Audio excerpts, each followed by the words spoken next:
ኢትዮጵያ የብሪክስ ባንክ አባል ለመሆን ያቀረበችው ጥያቄ ተቀባይነት ማግኘቱ ተገልጿል። ይህ ውሳኔ ከፍተኛ ብድር ወደሚሰጠው ባንክ እንድትቀላቀል በር የከፈተ ሆኗል። በሌላ በኩል ደግሞ በርካታ መሬት መነጠቁን ሰምተናል። ይህ እርምጃ በግለሰብ መሬትና ቤቶች ላይ ብቻ ያተኮረ አይደለም ተብሏል። ሰላም ቤተሰቦቻችን፣ መረጃዎቹን የት ሀገርና የት ከተማ ሆናችሁ እየተከታተላችሁ እንደምትገኙ በሐሳብ መስጫው ላይ ጻፉልን። ከመሬት ነጠቃ ጋር በተያያዘ ያላችሁንም ሐሳብ አካፍሉን። አሁን ዝርዝር መረጃዎቹን አንድ በአንድ ወደ እናንተ እናደርሳለን። እስከ መጨረሻው አብራችሁን ቆዩ።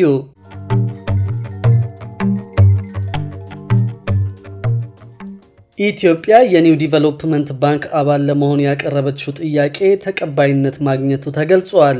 ኢትዮጵያ በብሪክስ አባል ሀገራት በፈረንጆቹ 2015 በተቋቋመው የኒው ዲቨሎፕመንት ባንክ አባል ለመሆን ያቀረበችው ጥያቄ ተቀባይነት ማግኘቱ ተገልጿል። ባንኩ ኢትዮጵያ አባል ለመሆን የሚያስችላትን የድርድር ሂደት እንድትጀምርም ጋብዘዋል። ይህ ለኢትዮጵያ ባለብዙ ወገን ዲፕሎማሲ ትልቅ ስኬት የሚባል መሆኑን መንግስት አስታውቋል። በቻይና የኢትዮጵያ አምባሳደር ተፈራ ደርበው በመጋቢት ወር 2017 ዓ.ም ከባንኩ ፕሬዝዳንት ዲሌማ ሩሴፍ ጋር መወያየታቸው ይታወቃል። በውይይቱም ኢትዮጵያ ለባለ ብዙ ወገን የፋይናንስ ትብብርና ከባንኩ ጋር በተለያዩ መስኮች በትብብር ለመስራት ቁርጠኛ እንደሆነች መግለጿን በቤጂንግ የኢትዮጵያ ኤምባሲ ይፋ ያደረገው መረጃ ያመለክታል። ኒው ዲቨሎፕመንት ባንክ በ2015 በብራዚል፣ ሩሲያ፣ ህንድ፣ ቻይና እና ደቡብ አፍሪካ ወይም በብሪክስ አባል ሀገራት የተቋቋመ ባለ ብዙ ወገን የልማት ባንክ ሲሆን ተደራሽነቱን በማስፋት በ2021 አልጄሪያ፣ ባንግላዴሽ፣ ግብጽ፣ የተባበሩት አረብ ኤሚሬቶችና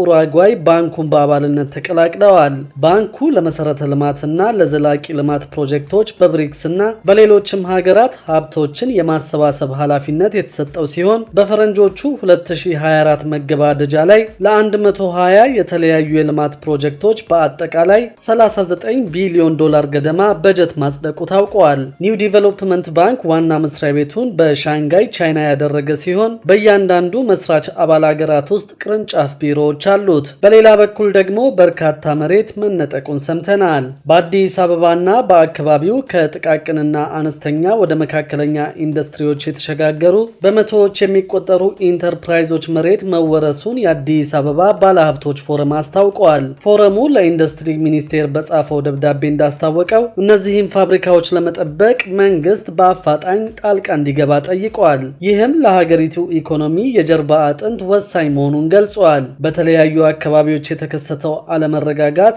ኢንተርፕራይዞቹ ለህገወጥ የመሬት ወረራ እንዲጋለጡ አድርጓልም ብለዋል። የፎረሙ ፕሬዝዳንት አሸናፊ ሙሴ እንደተናገሩት ኢንተርፕራይዞቹ ለዓመታት በተደረገላቸው ድጋፍ ወደ መካከለኛ ኢንዱስትሪ ያደጉ ሲሆን ከውጭ የሚገቡ ምርቶችን ለመተካትና የውጭ ምንዛሪን ለማዳን ያለሙ ነበሩ ብለዋል። እነዚህ ኢንተርፕራይዞች ህጋዊ የኢንቨስትመንት ፍቃድ ቢኖራቸውም ቦታቸው ግልጽነት በጎደለው መንገድ እየተወሰደ መሆኑን ጠቅሰዋል። በህጋዊ ሽያጭ ሽፋን እየተያዙ መጨረሻቸው በህገወጥ ነጋዴዎች እጅና በመሬት ገበያ ውስጥ መውደቅ ነው ሲሉ አቶ አሸናፊ ተናግረዋል። በመቶዎች የሚቆጠሩ የፋብሪካ ቦታዎች ተወርሰው ከዓላማቸው ውጭ በማድረግ በርካታ የንግድ ተቋማትን ወደ ውድቀት ዳርጓቸዋል ብለዋል። በሀገሪቱ አለመረጋጋት በበዛበት ወቅት ሁኔታው በጣም ከባድ ስለነበር ለሚመለከታቸው አካላት በወቅቱ ለማሳወቅ አስቸጋሪ እንደነበርም አቶ አሸናፊ ጠቁመዋል። አሁን አንጻራዊ ሰላም በመመለሱና መንግስት ለአምራቾች የሚያደርገውን ድጋፍ በድጋሚ በመጀመሩ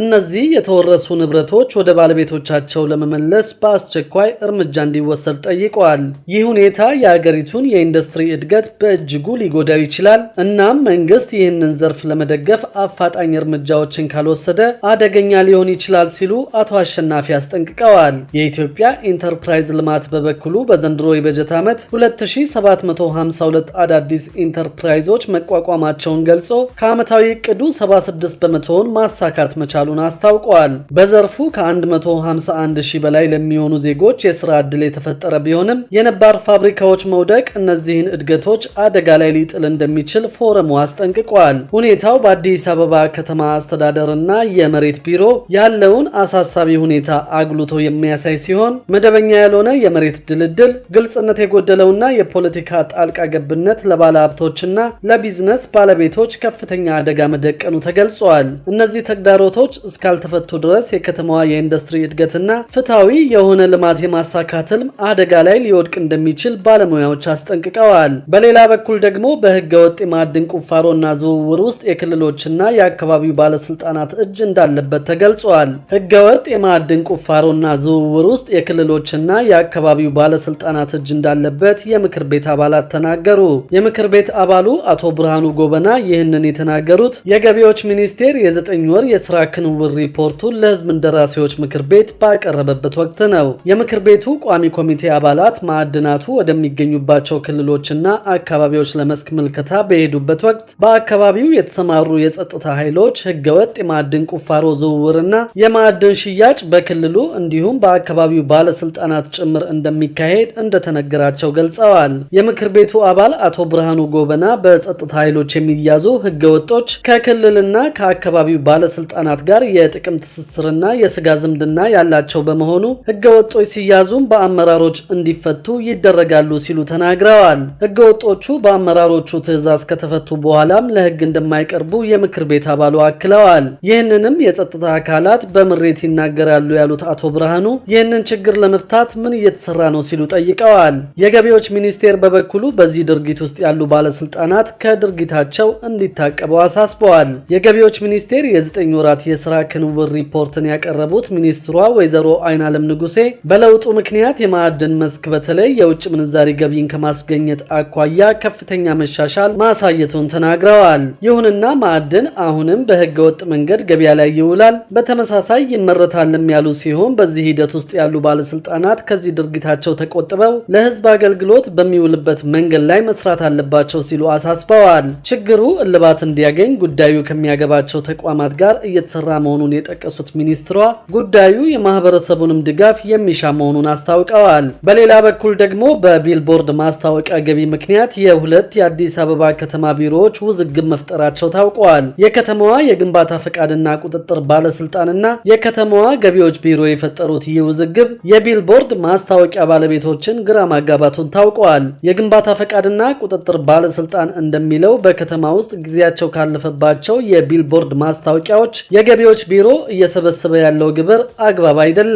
በከተማ ውስጥ በባነርና በብረት የሚሰቀሉ ማስታወቂያዎች የተከለከሉ ቢሆንም የገቢዎች ቢሮ ግን ከነዚህ ማስታወቂያዎች አሁንም ግብር እየተቀበለ መሆኑን የቢልቦርድ ማስታወቂያ ባለቤቶች ገልጸዋል። የግንባታና ፈቃድ ቁጥጥር ባለስልጣን የውጭ ማስታወቂያዎች ፈቃድ ኃላፊ የሆኑት አቶ ደመቀ ከበደ ሲናገሩ ከቢልቦርዶች ገቢ የምንሰበስበው እኛ ነን፣ እኛ ይህንን ገቢ የመሰብሰብ በቂ አቅም አለን ብለዋል። ይሁንና የከተማው የገቢዎች ቢሮም ከቢልቦርድ ማስታወቂያዎች ላይ ግብር እየሰበሰበ ሲሆን ለዚህ የሚሰጠው ምክንያት ደግሞ እየተቀበለ ያለው የአገልግሎት ክፍያ መሆኑን ነው። የቢልቦርድ ማስታወቂያ ባለቤቶች በሁለቱ የከተማ ቢሮዎች ውዝግብ የተነሳ ለእንግልትና ለተደጋጋሚ ክፍያ እየተዳረጉ መሆኑን አስረድተዋል።